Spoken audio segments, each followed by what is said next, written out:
మైలవరం నుంచి తెలుగుదేశం తరపున ప్రాతినిధ్యం వహిస్తున్న వసంత కృష్ణప్రసాద్ తీరు చంద్రబాబుకి పెద్ద సమస్యగా మారుతోంది. వసంత కృష్ణప్రసాద్ వరుసగా వివాదాల్లో ఇరుక్కుంటున్నారు. ఆయన వైఖరి మూలంగా పలు సమస్యలు ఎదురవుతున్నాయి. ఇప్పుడు రాష్ట్ర వ్యాప్తంగా కల్లుగీత కార్మికులు వసంత కృష్ణప్రసాద్ కామెంట్స్ మీద తీవ్రంగా మండిపడుతున్నారు. జోగి రమేష్ని విమర్శించే క్రమంలో వసంత కృష్ణప్రసాద్ నోరు జారారు.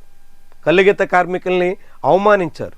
కల్లుగీత కార్మికుల వృత్తి మీద దురుసుగా మాట్లాడారు. నోరు అదుపులో పెట్టుకుని వ్యవహరించాల్సిన ఆ ఎమ్మెల్యే అందుకు విరుద్ధంగా సాగడం ఇప్పుడు వివాదానికి కారణమవుతోంది. రాష్ట్ర వ్యాప్తంగా బీసీలు గౌడు కులస్తుల్లో ఈ వ్యవహారం తీవ్రమైనటువంటి స్థాయికి చేరుతోంది. అనేక చోట్ల గౌడు కులస్తులు రోడ్డెక్కి ఆందోళన కూడా వ్యక్తం చేసే పరిస్థితి వస్తుంది. వసంత కృష్ణప్రసాద్ చిత్రపటాలని దగ్ధం చేసే దిశలో కూడా సాగుతున్నారు. ఇట్లా వసంత కృష్ణప్రసాద్ వైఖరి అక్కడ దాకా ఎందుకు దారితీస్తుంది అన్నది చర్చనీయాంశంగా మారింది.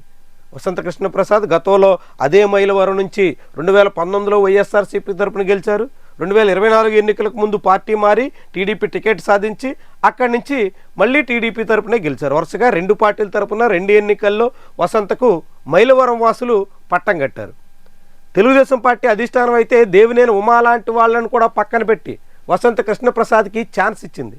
అలాంటి వసంత కృష్ణప్రసాద్ ఆచి తూచి వ్యవహరించాల్సినటువంటి సమయంలో అందుకు విరుద్ధంగా సాగుతూ అనేక వివాదాలకి మూలకారకుడవుతున్నారు. ఇప్పటికే ఆయన కల్తీ మద్యం కేసులో ప్రధాన నిందితుడిగా ఉన్న జనార్దన్ రావు విషయంలో మాట మార్చినట్టుగా వెల్లడవుతుంది. జనార్దన్ రావు ఎవరో తనకు తెలియదని, ఆయన ఎప్పుడూ కలవలేదని, ఆయనతో ఫోన్లో కూడా మాట్లాడలేదని తొలుత బుకాయించిన వసంత కృష్ణప్రసాద్ ఆ తర్వాత మాట మార్చేసి బార్ విషయంలో జనార్దన్ రావు తనతో కలిశారని, ఆయనతో మాట్లాడానని, తనకు ఎవరితోనూ సంబంధం లేదన్నట్టుగా ఆయన చెప్పుకొచ్చారని ఇట్టా మళ్ళీ వెంటనే కొద్ది రోజులకే ఆయన స్వరం సవరించుకోవాల్సిన పరిస్థితికి వచ్చింది. దాంతో జనార్దన్ రావు అదేవిధంగా వసంత కృష్ణప్రసాద్ మధ్య ఉన్న సంబంధాలు, ఈ కల్తీ మధ్య వ్యవహారంలో వసంత కృష్ణప్రసాద్ బంధువులు నడుపుతున్నటువంటి లాబియింగు ఇదంతా అందరికీ అనుమానించే పరిస్థితిగా మారింది.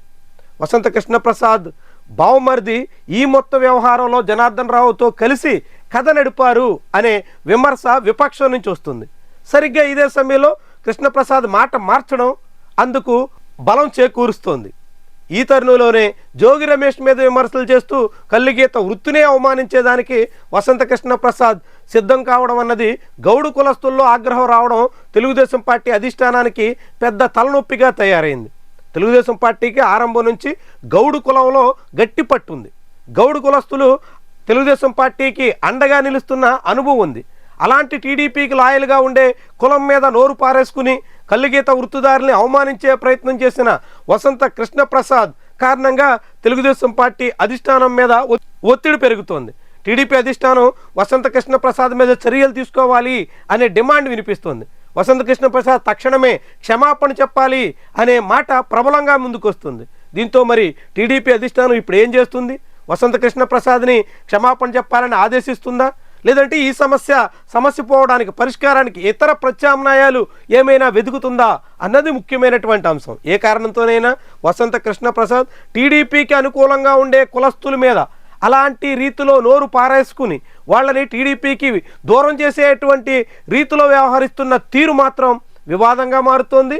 ఇప్పుడు దాని చుట్టూ రాష్ట్ర వ్యాప్తంగా గౌడ అనుబంధ కులాల్లో చాలా పెద్ద రచ్చ అయితే సాగుతోంది.